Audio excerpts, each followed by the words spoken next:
19ನೇ ವರ್ಷದ ರಮಣಶ್ರೀ ಶರಣ ಪ್ರಶಸ್ತಿ ಪ್ರದಾನ ಸಮಾರಂಭ ಬೆಂಗಳೂರಿನ ಖಾಸಗಿ ಹೋಟೆಲ್ನಲ್ಲಿ ಈ ಕಾರ್ಯಕ್ರಮ ನಡೀತಾ ಇದೆ. ಸಿಎಂ ಸಿದ್ದರಾಮಯ್ಯ ಸೇರಿದಂತೆ ಹಲವು ನಾಯಕರು ಉಪಸ್ಥಿತರಿದ್ದಾರೆ. 19ನೇ ವರ್ಷದ ರಮಣಶ್ರೀ ಶರಣ ಪ್ರಶಸ್ತಿ ಪ್ರದಾನ ಸಮಾರಂಭ ಬೆಂಗಳೂರಿನ ಖಾಸಗಿ ಹೋಟೆಲ್ನಲ್ಲಿ ನಡೀತಾ ಇದೆ. ಸಿಎಂ ಸಿದ್ದರಾಮಯ್ಯ ಸೇರಿದಂತೆ ಹಲವು ನಾಯಕರು ಉಪಸ್ಥಿತರಿದ್ದಾರೆ. ಮಾಜಿ ಸಿಎಂ ಬಸವರಾಜ ಬೊಮ್ಮಾಯಿ ಸಮಾರಂಭದಲ್ಲಿ ಭಾಗಿಯಾಗಿದ್ದಾರೆ. ಕೇಂದ್ರ ಸಚಿವ ವಿ ಸೋಮಣ್ಣ ಸಹ ಕಾರ್ಯಕ್ರಮದಲ್ಲಿ ಭಾಗಿಯಾಗಿದ್ದಾರೆ. ರಮಣಶ್ರೀ ಪ್ರತಿಷ್ಠಾನಕ್ಕೆ ಅಖಿಲ ಭಾರತ ಶರಣ ಸಾಹಿತ್ಯ ಪರಿಷತ್ ಸಹಯೋಗವನ್ನು ನೀಡ್ತಾ ಇದೆ. ಒಂದೇ ಕಾರ್ಯಕ್ರಮದಲ್ಲಿ ಸಿಎಂ ಮತ್ತೆ ಕೇಂದ್ರ ಸಚಿವರಿಬ್ರು ಕೂಡ ಮುಖಾಮುಖಿಯಾದ್ರು. ಸಿದ್ದರಾಮಯ್ಯ ಅವರಿಗೆ ವಿ ಸೋಮಣ್ಣ ಮುಖಾಮುಖಿಯಾದ್ರು. ಸೋಮಣ್ಣ ಕಾರ್ಯಕ್ರಮದಿಂದ ತೆರಳಬೇಕಾದ್ರೆ ಸಿಎಂ ಎಂಟ್ರಿ ಕೊಡ್ತಾರೆ. ಪರಸ್ಪರ ಕುಶಲೋಪರಿಯನ್ನ ವಿಚಾರಿಸಿಕೊಂಡ್ರು ನಾಯಕರು. ಆ ದೃಶ್ಯವನ್ನ ಕೂಡ ನೀವು ನೋಡಬಹುದು.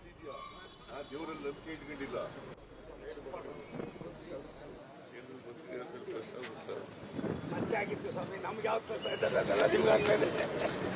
ನಾನು ಹೋಗ್ಬೋದು 5 ಗಂಟೆಗೆ ನಾನು ಇಲಾಖೆ ಇಲ್ಲಿ ನನಗೆ ಬರ್ತೀರಾ ಅಂತ ನೀವು 10:30 ಅಂದರೆ 11:30 ಹಾಕಿ ಎಲ್ಲ ಮಾಡಿ ಹೋಗ್ತಾ ಇದ್ದೀನಿ. ನೀವು ಬರಲಿ ಅಂತ ನಾನು ಬರ್ತಾ ಇದ್ದೀನಿ ಅಂತ ಹೊರಟಿದ್ದೀನಿ. ಇಲ್ಲ ಇನ್ನೊಂದು ಹೇಳ್ತೀನಿ ಕೇಳಿ. ಸಿದ್ದರಾಮಯ್ಯನವ್ರ ಬಗ್ಗೆ ನಾನು ಎದುರುಗಡೆ ಏನಿಲ್ಲ ಹೇಳೋನು. ಆಮೇಲೆ ನನಗೆ ಬೇರೆಯವರಂಗೆ ಹೆಡ್ ಗೊತ್ತಿಲ್ಲ, ಹಿಂದಗಡೆ ಕುತಂತ್ರ ಮಾಡೋದು ಗೊತ್ತಿಲ್ಲ. ಮತ್ತು ಏನಾದ್ರು ಇದ್ದರೆ ಹಿಂಗೆಲ್ಲ ಹಿಂಗೆ ಅದು ನನ್ನ ಮಾತು ಕೇಳಿದರೆ ಇವೆಲ್ಲ ಆಯ್ತಾನೆ ಇಲ್ಲ. ಇನ್ನೂ ಖುಷಿಯಾಗಿದೆ. ಸೊಂಬ್ರೆ ಅದೇ ಕಡೆ ಹೇಳಬೇಕು. ಇಷ್ಟಾರ ಬಿಡೋದಿಲ್ಲ. ನಂಬಿಕೆ ಇಟ್ಕೊಂಡಿದ್ಯಾ? ನಾ ದೇವರಲ್ಲಿ ನಂಬಿಕೆ ಇಟ್ಕೊಂಡಿಲ್ಲ. ಒಂದೇ ಒಂದು ಅವ್ರು ಹೇಳಿರ್ತಕ್ಕಂಥದ್ದು. ಒಂದು ನಿಮಿಷ ತಾಳಿ ನಿಮ್ಗೆ ಏನು ಹೇಳ್ತಾರೆ ನಾವು? ಅದು ಯಾವುದೋ ಒಂದು ಸಣ್ಣದು ಅದನ್ನ ಅವತ್ತೇ ಸರೆಂಡರ್ ಮಾಡಿದ್ರೆ ಎಷ್ಟು ಚೆನ್ನಾಗಿತ್ತು. ಅದೊಂದು ಯಾಕೆ ಮಾಡಿದ್ರಿ? ಅದೊಂದೇ ನಮ್ಮಲ್ಲಿ ಇರೋದು, ಬಾಕಿ ತನಕ ಗೊತ್ತಿಲ್ಲ. ಅದೊಂದು ನೀವು ಸರಿ ಮಾಡಿದ್ರೆ ಇವೆಲ್ಲ ಐತಾ?